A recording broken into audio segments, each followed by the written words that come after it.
Mula sa GMA Network Center, ito ang 24 Oras.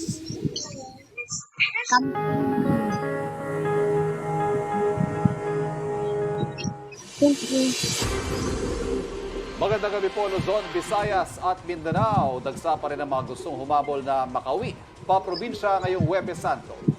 Sa ilang bus terminal, mahabang pila ang tiniis ng mga pasahero makauwi lang sa kanilang mga pamilya matapos ng 2 taong pandemya. Nakatutok live si Rafi Tima. Rafi! Maris, Ivan, hanggang sa mga oras na ito ay meron pa rin mga pila ng mga pasahero. Mula umaga hanggang hapon, walang patid ang pila ng mga pasahero sa istasyon ng bus na ito sa Cubao. Bago magpandemya, karaniwan umanong konti na lang ang tao pagdating ng hapon ng Huwebes Santo. Pero ngayon, abutin pa ng gabi. Yung sa haba ng pila.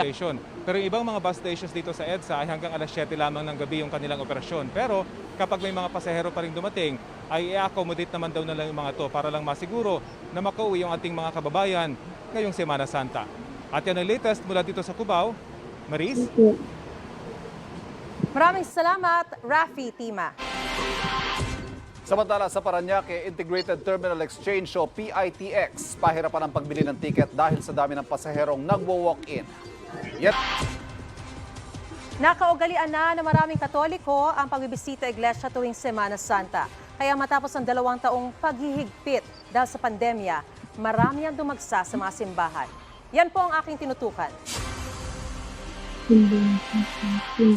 Galing pang Bacoor, Cavite si Nanay Rogelia at kanyang pamilya.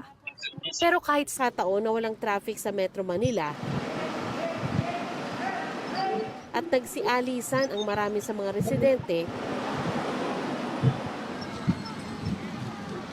may mga kababayan tayong mas piniling manatili dito ngayong Semana Santa, gaya ng pamilya ni Erlinda de la Cruz na nagpiknik sa Rizal Park. Dito maraming aral na pwedeng matutunan sa pag-aaral ng bata. Duman ang pandemic, hindi naman makapagpamasyal.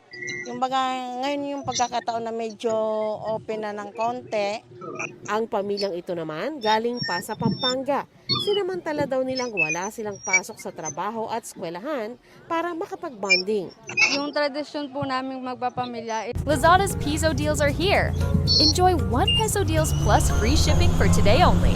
It's not too late, so don't miss out on this exclusive limited Po namin magpapamilya is sama-sama po talaga na mamasyal. Bukas po magsisimba po niyan. After ng simba, may procession po sa amin.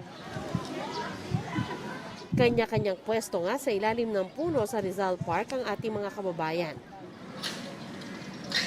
Sa Quezon City Memorial Circle naman piniling mag-relax ng iba.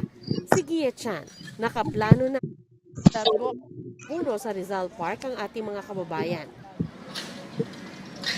Sa Quezon City Memorial Circle naman piniling mag-relax ng iba. Si Gia Chan, nakaplano na ang mga gagawin ngayong wala siyang pasok sa trabaho. Maganda yung nasa bahay lang. We can do the general cleaning. Yan lamang po ang pinakahuling ulat mula dito sa Rizal Park. Ivan? maraming salamat, Sandra Aguinaldo.